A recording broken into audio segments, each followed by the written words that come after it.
What's up, beautiful people? Another day, another study.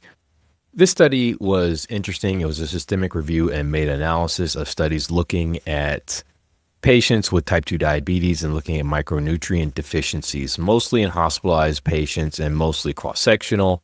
So there are some caveats there, selection bias, and can't prove causality. They also didn't compare it to people who didn't have diabetes, but we tend to see people with diabetes and obesity have a certain pattern of nutrient deficiencies.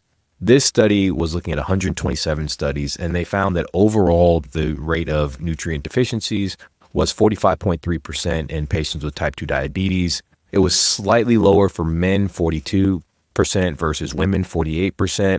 By region in America, the micronutrient deficiencies was 54.04% of patients with type 2 diabetes. And then for the actual micronutrients, it was most common for vitamin D at 60.45%, magnesium 41.95%, iron at 27.81%, and vitamin B12 at 22%. So as clinicians, we can order labs to test for these things to see if people are deficient and recommend supplementation, and work with our colleagues in nutrition to look at overall intake and suggest ways to increase intake of these nutrients. Chronometer is an app that can actually track this that I've recommended to people as well.